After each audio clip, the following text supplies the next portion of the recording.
Tonight's guest is Dylan. Dylan, welcome to the show. Thank you, Vic. Well, thanks so much for coming on. We appreciate your time. Dylan, please give us a brief bio on yourself. Well, I live in Florida. I am 20 years old, and I'm 6'3", 6'4"-ish, and I weigh about 300 pounds. And for one of these stories, my vehicle I drive is a 1991 Bronco. And that's about all. And you've got a cattle farm, which for most eyewitnesses, that would definitely complicate things, but we're going to get into that in just a bit here. Before we do get into that, though, you were just 9 years old when you had your first encounter. Did that have an effect on your interest in doing things in the woods and the outdoors? For a little while, yes, it did. But I got over it. I started going out into the woods with a small group of people. I wouldn't necessarily go out by myself, but I would slowly start going back into the woods with a small group of people, and eventually I got to where I was able to go by myself out into the woods. Oh, good. I'm glad you're able to get back to that point. Yeah, that's really good. Knowing what's out there in the dark, and sometimes in the daytime as well, do you always insist upon being armed whenever you go into the woods or even close to it? I would say yes, but there's not a lot of things that you can carry without it being noticed when you go into the woods. Like small arms, that's easy to carry, but anything that could possibly put a hurting on anything that happened in these encounters, I would not have been able to carry quietly or keep it at least hidden. The best I could do would probably bring a sidearm or a knife. Yeah, that's a frustrating dichotomy right there. If you want to carry anything that's going to do any good against a Dogman, it's going to be way too unwieldy to do that with any kind of comfort. And also complicating things, what I was touching on just a moment ago, you actually raise cattle on a ranch where you live. I can only imagine how it must be trying to carry a gun of any size around with you while you're tending to the animals. That would be impossible. It's a little bit easier when you're tending to cattle because I have a strap that goes to my firearm that I can carry on my back. But I mainly use my side-by-side for carrying the feed before I feed the cows and all the cattle. So it's a little bit easier for me. When you can work closer to the side-by-side, that makes it a lot easier, but when you're doing chores and tending to the animals, even having that strap around your shoulder and the gun on your back, that's going to make it a little clumsy and awkward compared to not having that on, but I do understand why you do that. I really do. Have you had to deal with any unexplained cases of your cattle being killed? No, I have not, surprisingly. But I do also have chickens as well. I have a small flock of turkeys as well that I've had a few go missing over the time. Well, being a farmer like you are, that could be due to a lot of other reasons as well. Fox, coyotes, you name it. Absolutely. But the thing that caught my eye, which I noticed that it couldn't have been any small predator, was the hole that was ripped that was higher up for it to have gotten to the turkeys. Oh, that does complicate things then. What kind of cattle do you raise, beef or dairy? Beef. Well, that's an advantage for you, because if you're raising dairy cows and you'd be out there at 4 a.m. in the dark, and who knows what you might have to contend with in a situation like that, so that's kind of an advantage. It absolutely is, because usually I feed my cattle once a day, plus a big circle bale or circular bale, but I feed them about 7 o'clock to right about before it gets dark. Yeah, that does work out to be pretty convenient then. Other than the fact that beef cattle are more dangerous to be around than dairy cows, then yeah, you've got it made, it sounds like. My beef cattle are quite tame. You're able to walk right up to them and pet them. It's not very difficult. to wrangle them if you needed to. Well, you must interact with them a lot more than most farmers do, because, as you know, that's why most beef cattle are more dangerous than dairy cows, because with most beef cattle, you just don't interact with them, so they're not nearly as used to being handled as dairy cows are. Yeah, I can see your view from that, Vic, but I have a very small group of cattle of about 15 to 16 cattle, including calves. It's a small group to take care of, and it's very easy, but we plan to get a bigger group going. Yeah, I can understand why they are a lot easier to handle then. Does everyone who lives with you on your farm, Dylan, know about your experiences and know that dogmen are out there? I told my father about the one that happened in Ocala National Forest. He doesn't believe me. I didn't want to say anything to him about the one on our property, because then he'd be all over the place putting cameras up and everything, but I don't really think that I should bother them like that, because my mother doesn't sleep very well at night as is, and I don't want to put that on her conscience as well. Well, I can understand you worrying about that. It's awfully admirable you'd want to protect her, but it's really a shame that your dad doesn't believe you. Has that strained your relationship with him? No, not at all, Vic. As of right now, I live on the same farm he does. It doesn't really strain our relationship very much. We still talk all the time and work together and everything. Oh, that's good then. As listeners are going to hear, Dylan, you had a particularly bad encounter in January of 2020. Did the night you had it mark the last time you've been able to actually enjoy yourself in the woods? Actually, no. After my first 2 encounters, I've sort of gotten used to seeing these things, but the third one really got my attention, and I still enjoy myself in the woods, but I am still very cautious about my surroundings. Yeah, I can understand why that experience would get your attention. That was awfully intense. If you've had a dogman encounter and would like to speak with me about it, whether in private or on the show, please go to dogmanencounters.com and submit a report. If you've had a Bigfoot sighting and would like to be a guest on one of my 2 Bigfoot shows, please go to mybigfootsighting.com. All right, Dylan, please tell us about your encounters now. Give us every last detail that comes to mind. Thank you, Vic. My very first encounter happened when I was 9 years old. I had been going to a summer camp for a certain amount of time, and they had taken us on a field trip.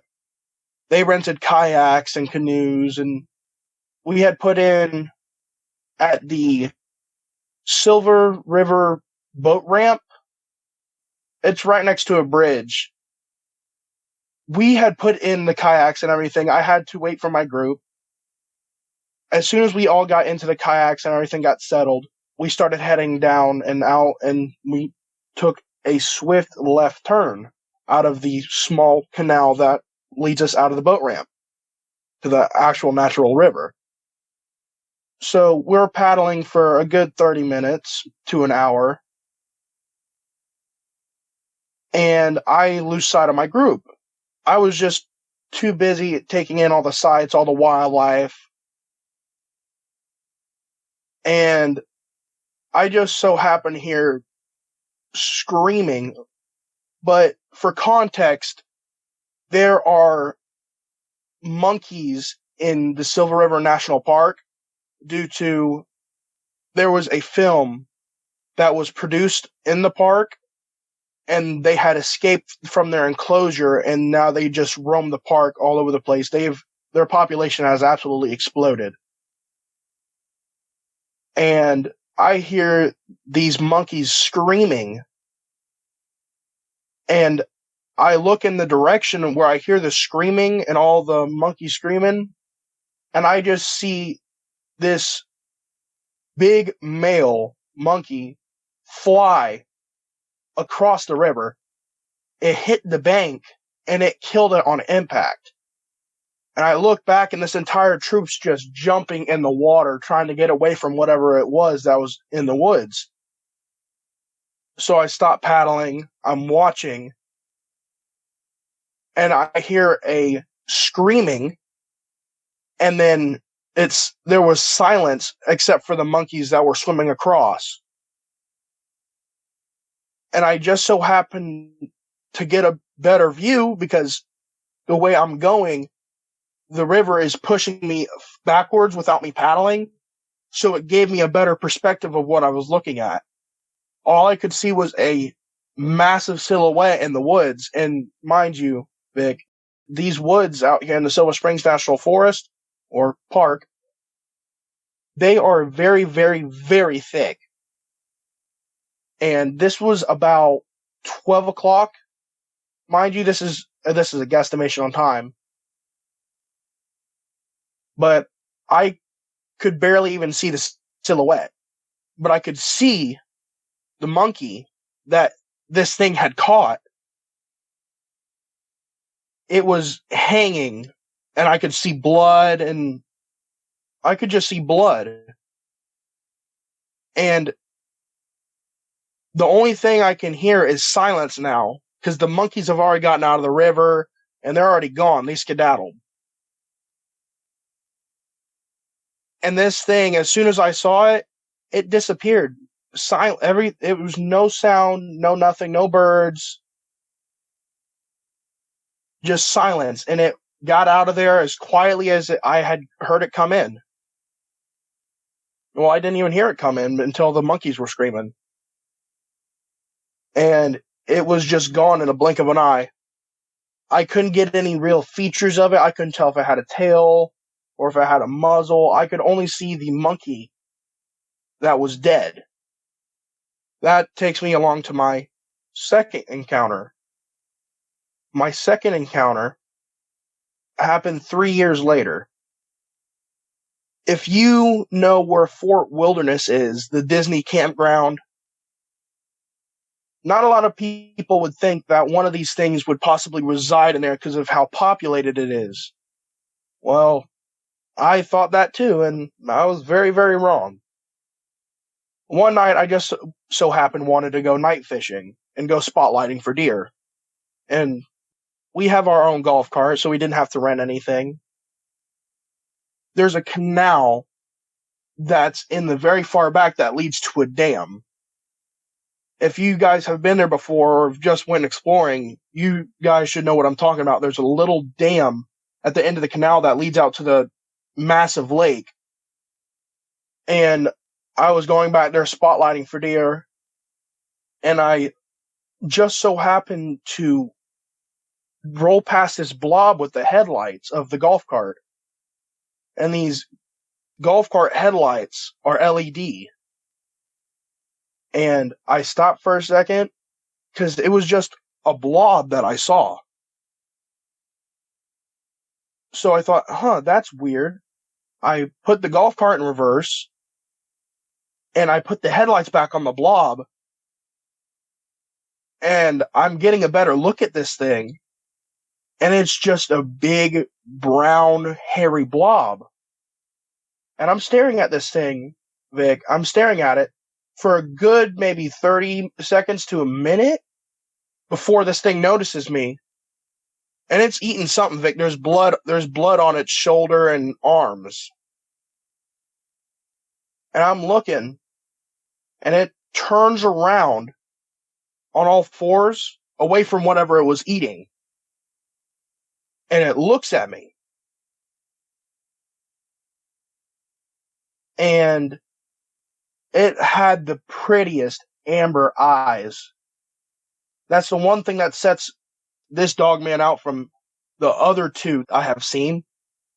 It had if any of you guys are drinkers, the Corona beer, if you were to put it in front of a sun, it was that color amber. It was such a beautiful eye color.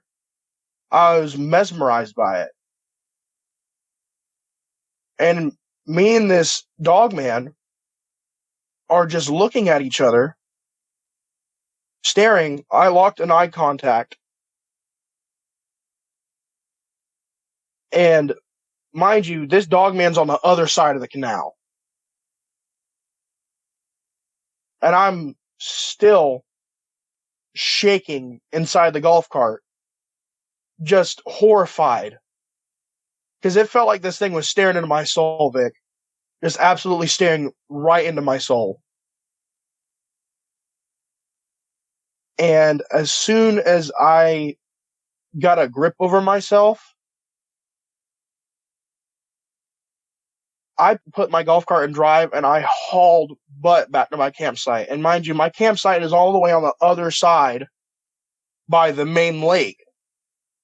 Or not by the main lake, but by the small lake by the water park that they have there. And so I get back to the campsite and I go inside, lock all the doors, and I go to bed. Next day, I go and report it to the Disney security. Well, some of the security didn't believe me.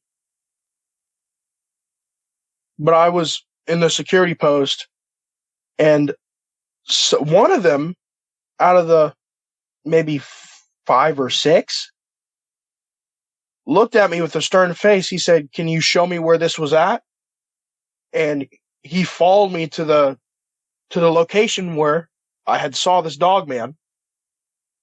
This Dogman was eating a small alligator out of the canal. That was what was left of it.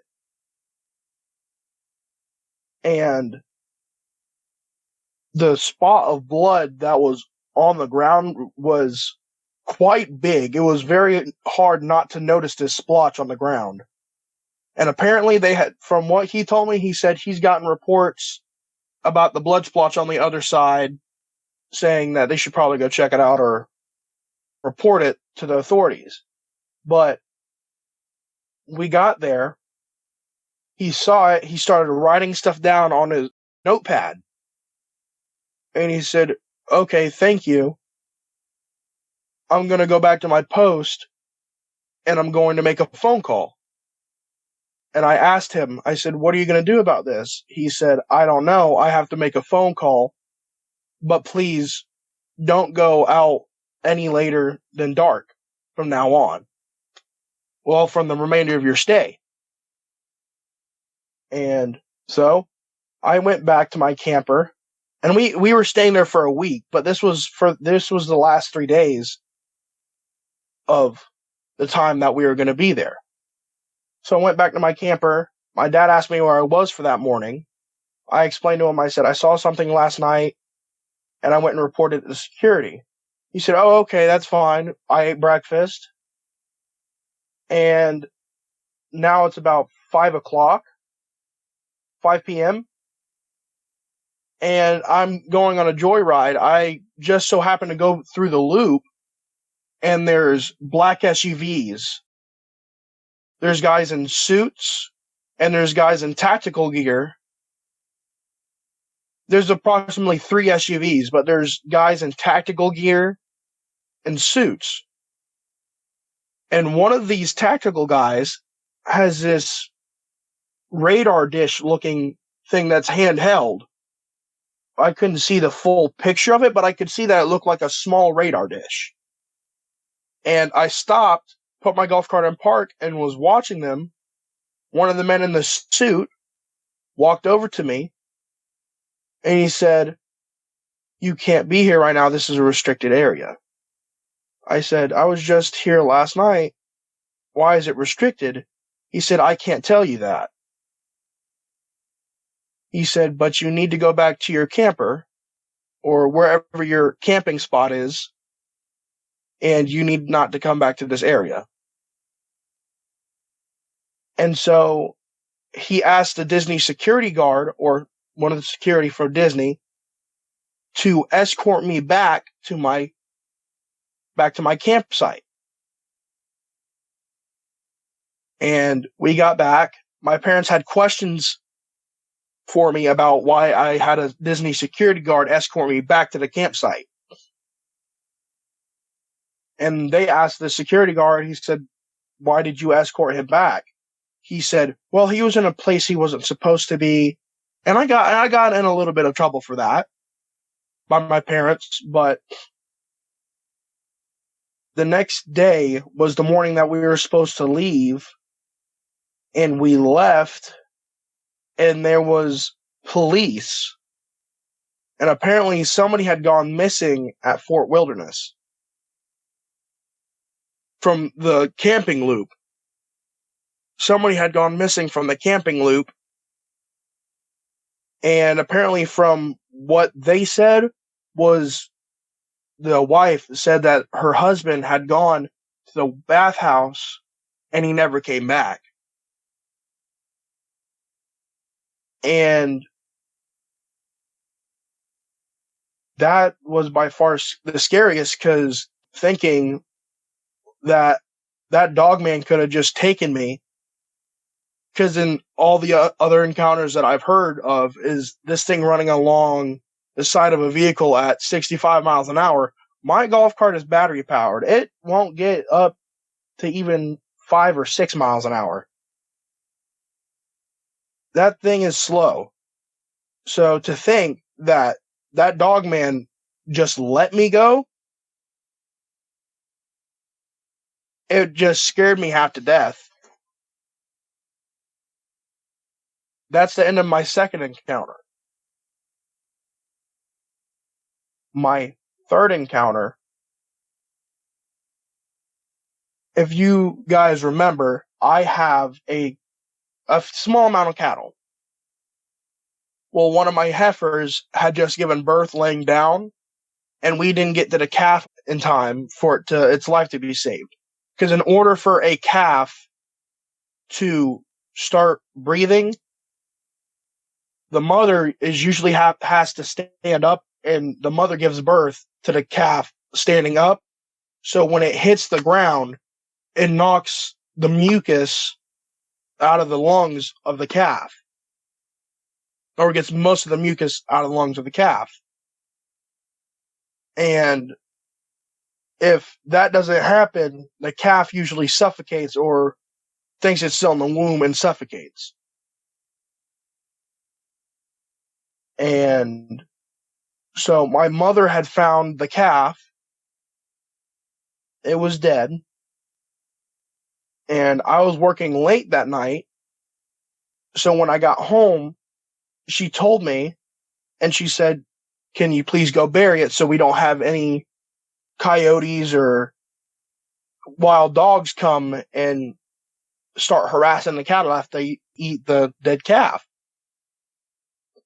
So I say, "Yes, ma'am," and I get a shovel, a headlamp, and a spotlight. I go, and this is towards the back part of my 12 acres. So I go, I'm walking.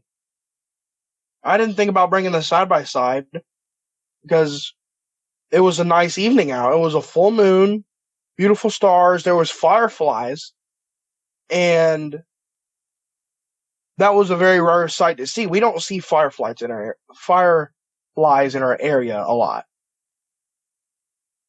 So I'm walking towards the back part of the property where my mother said the calf was. And mind you, she told me there was a specific spot where it was, because we have a fallen tree, and our heifer had given birth to the calf right next to the fallen tree. And I have to open a gate to get back there. So I open the gate, and I close it behind me. This comes in later. So I walk to go find where this calf is, and I'm looking around for it. I don't see it. It's supposed to be in this one particular place, and it's not in the spot where my mother told me it was. It didn't show any signs of it had been eaten or any of the above. It didn't have any blood or anything. It was just the afterbirth was still there, and that was it. And all of a sudden, I hear my fence creak. It's a wire fence. It's very easy to bend. Well, I just so happen to hear the fence creak, I look up with the spotlight, and there's this Dogman that's holding this dead 150-pound calf, because the calf, it didn't help the calf was very big for it was very, very big.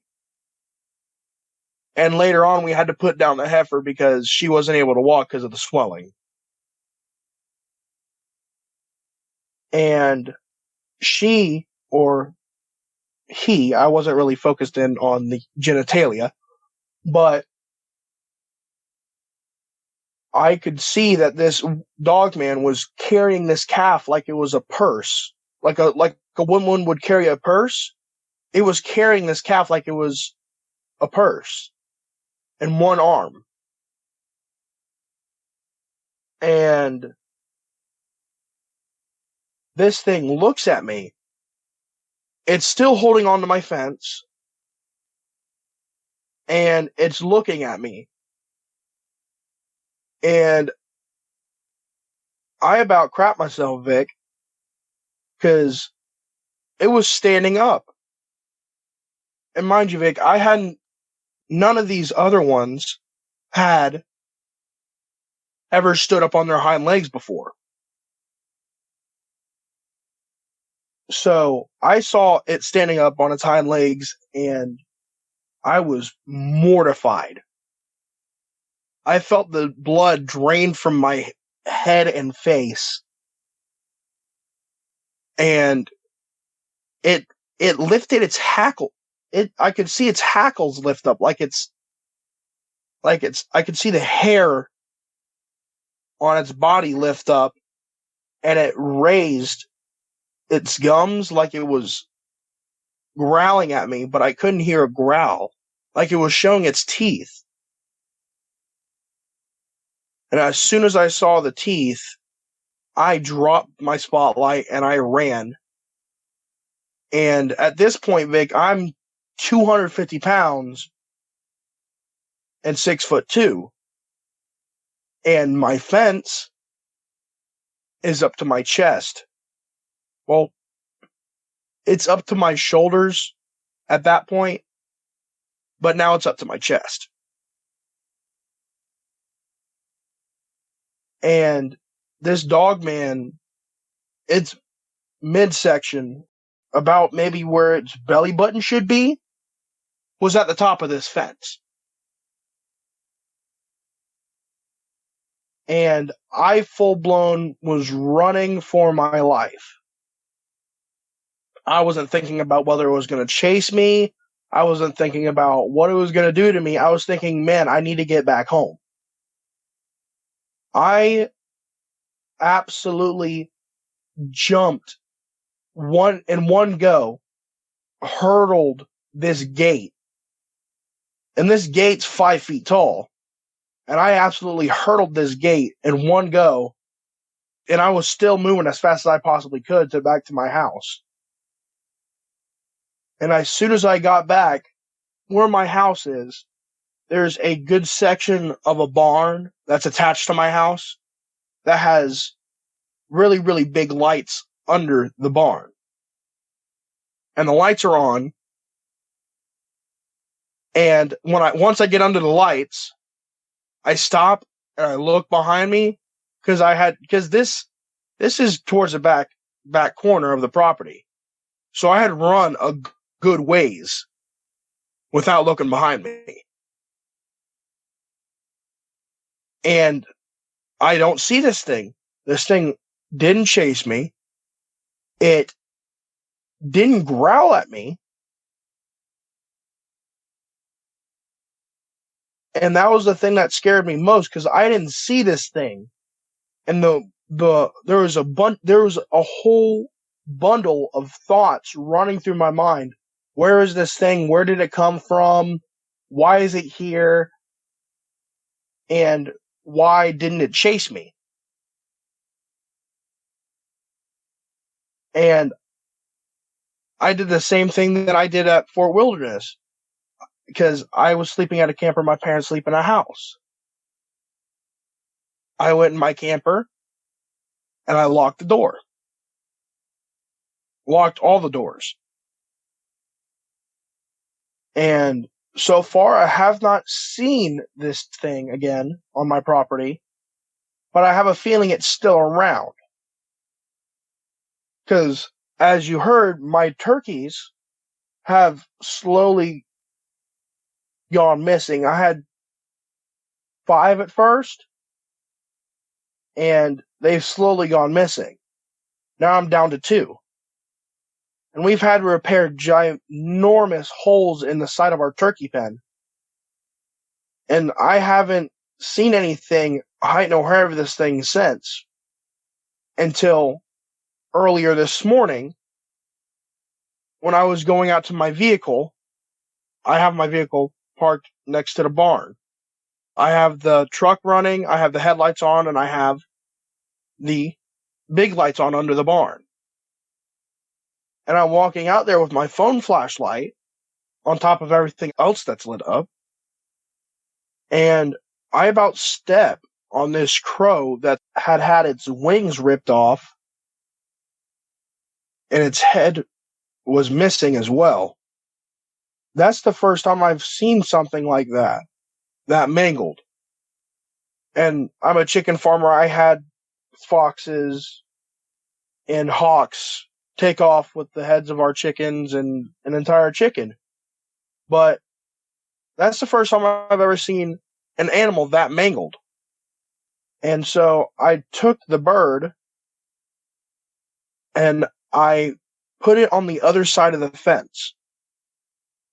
I got in my truck and I left. And since this morning, I haven't done anything aside from take care of my animals, and now I'm inside my house. But the door's locked as of right now. And that's the end of my third encounter. And my fourth encounter is by far my scariest one out of each and every one of these. This happened when I was 17. Me and my buddies, or me and my best friend, I'll call him Seth, and his buddy Robert. And they had been talking up this mud trail for a good while. And they finally convinced me to take my Bronco out there, my old-fashioned Bronco. And so I'm like, okay, whatever, let's go. So driving from where we are at, it's a good 45 minutes to an hour drive out there. And we had left at 10 o'clock. So when we got to the location we were at, it was just about maybe 11:30ish, because we had to go down a bunch of side roads, but we got to that road that we were supposed to take to get to the location. And I had a spotlight.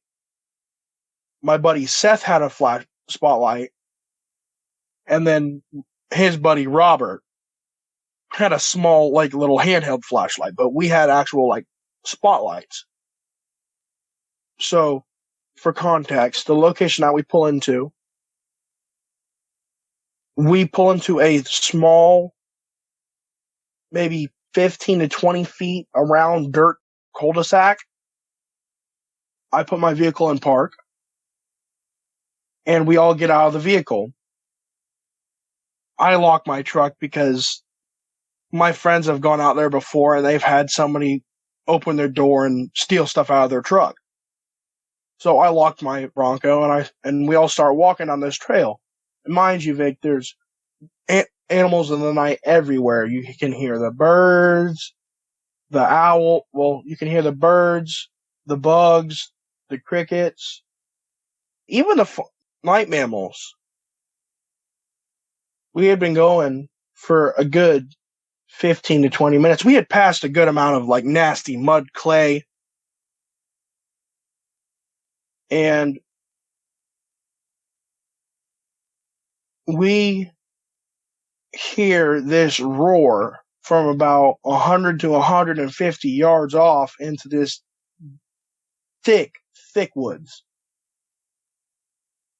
Like, you could have somebody run out in front of you, and you could probably see them for about maybe 15 feet, and then they just disappear into the foliage. So, it was thick. So we hear this roar, and it shook my chest when I heard this thing. I felt my heart vibrate with the roar. I stopped everybody, and we all looked at each other. Each one of our faces were devoid of blood. We had lost every bit of color in our faces. Every bit. And my bright idea was to turn off all the lights and use our phone flashlights at the smallest setting and try to walk back as quietly as possible. We didn't try to run or anything because as loud as we were being, this thing had to have known we were there. Easily. Because we were being loud, laughing, cracking jokes, and doing everything that all 17-year-olds would do if we were out just hanging out in the woods. Just being extremely loud. So we start creeping back. We're walking as quietly as possible with our phone flashlights. And 5 minutes had gone by of just pure silence. Nothing. And all of a sudden we hear just crashing. Just sounds like a freaking bull elephant. It's just coming through these trees and foliage. And so we hear this, and we full sprint back to this vehicle. And it was a 25-minute walk to where we were standing at currently, and we made it back to the vehicle in 15 minutes. 15 to 10 minutes with our full sprint. I get back to the vehicle.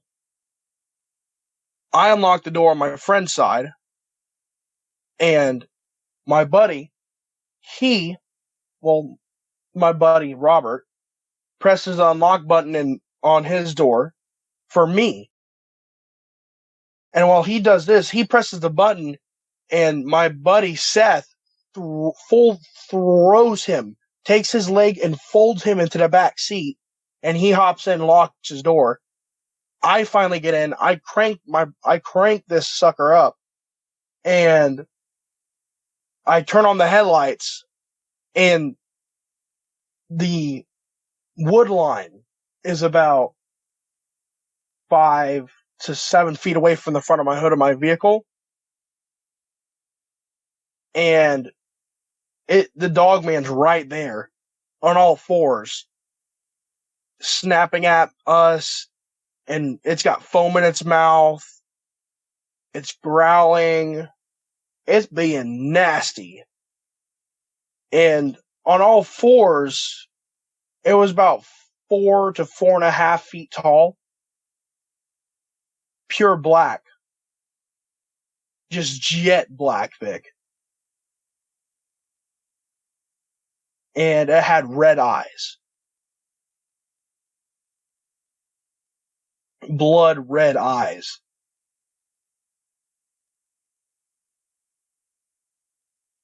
And this thing's just snapping at us, growling.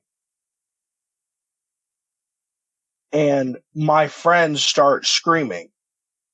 And I did not know this until a little bit later, but Robert had full on passed out.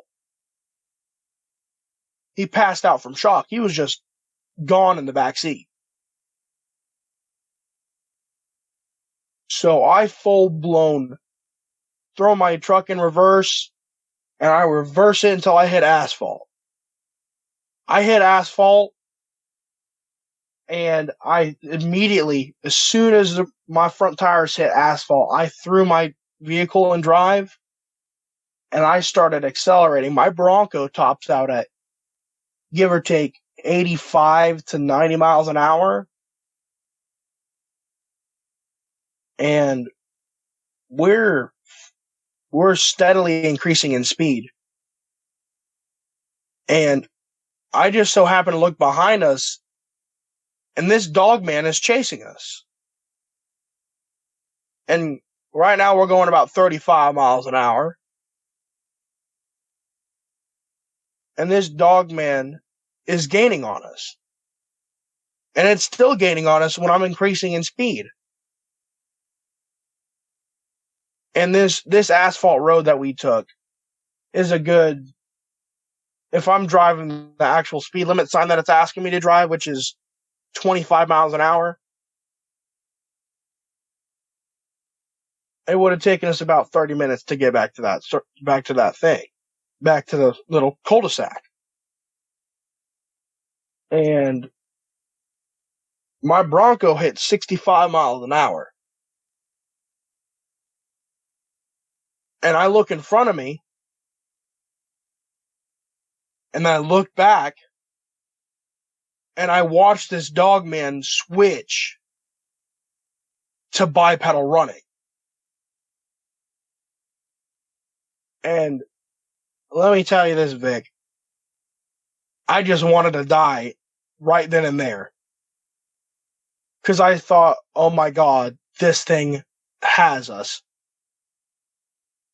Because it was just about 5 feet away from the tailgate of my vehicle. And I'm like, oh my God, this thing could jump on the back of the vehicle and get us. And I hit 70 miles an hour at that point, and it doesn't take very long. I see it switch, and I look back in front of me to make sure I'm not going to hit anything again. And I look behind me, and it's gone. And the wood line from the side of the road, from the side of the asphalt road, it's maybe 10 feet away, give or take 12. And my friend is absolutely screaming at the top of his lungs with his finger pointed past my face out my driver's side window. And I look where he's pointing, and this Dogman is full blown running over these trees, just plowing through them, keeping up with us. And some of these trees that he was running over were 1.5 feet in width.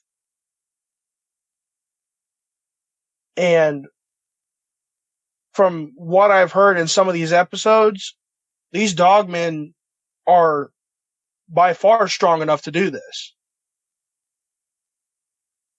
And I see this Dogman full blown running through these trees. It's not even phasing it. It's looking at me this entire time while I'm driving. And all I can see, the silhouette and the eyes. The eyes are just trained on me the entire time. And I blow through this stop sign at the end of the road. Thank the Lord there was nobody coming, because if there was somebody coming, people would have died that night. It would have been really bad. I blow through this stop sign, and I'm at my max speed, 85 miles an hour. And I just so happen to look behind me, and this Dogman is standing next to the stop sign. My Bronco's 7 feet tall. And this stop sign was taller than my Bronco.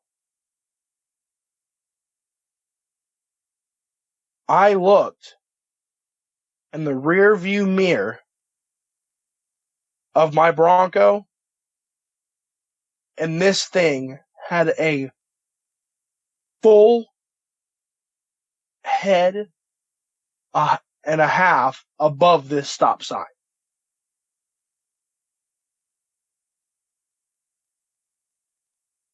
And that, as soon as I saw that, it was leaning up against it. It had its hand on the stop sign leaning up against it. And as soon as I saw that, I still have, I go out there every once in a while, but I went back there after about maybe 3-4 days of waiting. And me and my buddies, well, not my buddies, but a whole new set of buddies, after I told them about this, they didn't believe me. So I brought them out there, and we started looking, measuring, and looking at all these trees this thing mowed down. And the biggest tree that we could see that was mowed just ran over, broken off at the base, was 1.5 feet to the exact measurement. 1.5 feet to the exact measurement. And there was just pieces of shattered wood, bark, and everything all over from these trees just being ran over.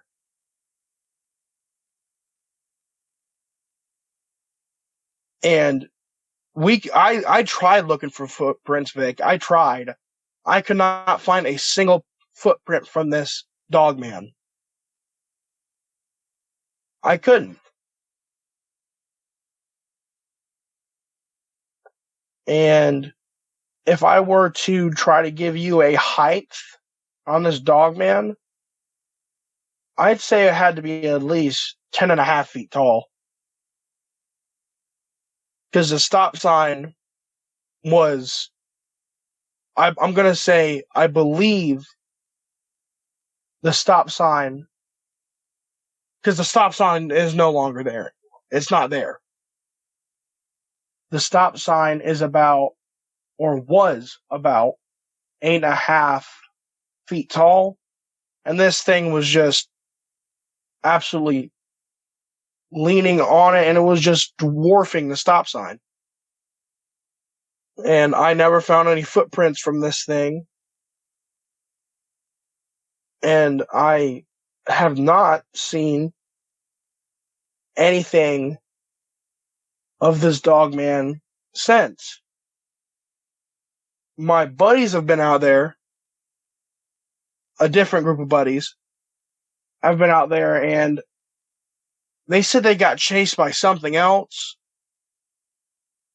They said they were chased by something that looked like the rake. But I fully believe them. But they just were horrified when they told me this. But I told them about my sighting,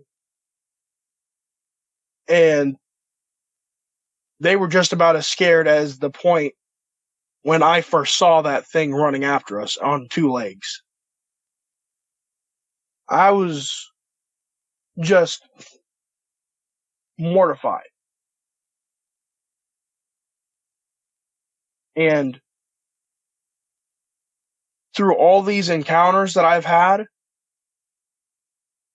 that one was by far the one that if I could have gone to the bathroom in my pants, I would have gone to the bathroom in my pants.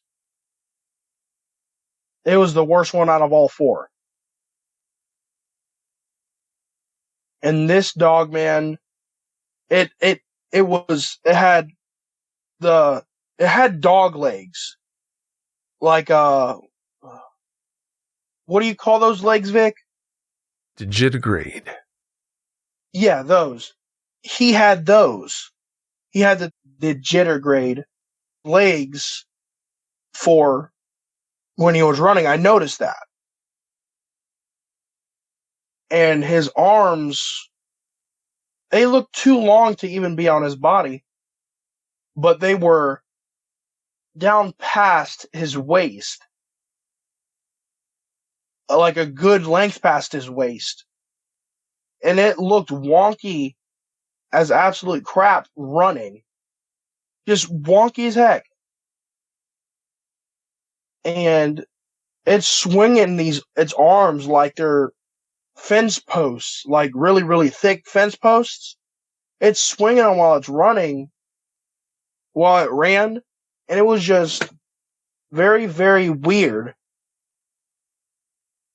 And the other part about it that caught me off was with how long the arms were and how offset the legs were to the arms, how smoothly it was running on two legs. That was the one thing that, going back on it now to recall this, that was the one thing that surprised me, was how smoothly this thing was moving on two legs and how fast it was moving.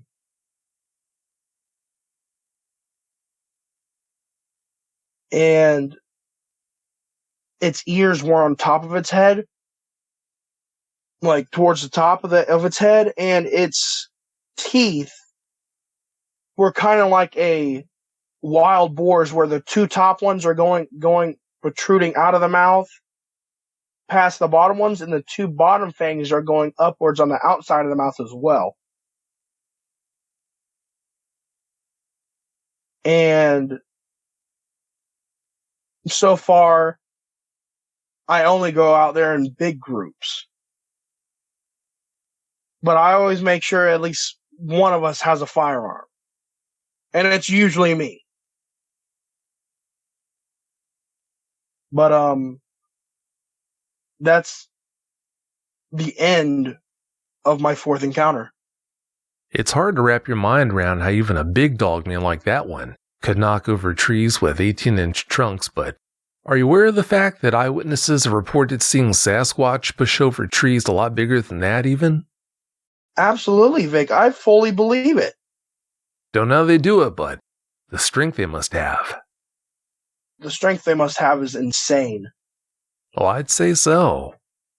Well, Dylan, we're about at the hour mark, and I've got tons of questions for you. Would you be willing to come back for a part 2 so I could ask them? Absolutely, Vic. I'd love to come back on for a part 2. Well, if you're sure you're ready to come back for part 2, then I'd say we're all set for that then. Now that we have that taken care of, I just want to thank you so much for coming on and sharing these experiences with us. I really appreciate it. All right. Thanks again so much, and have a great night.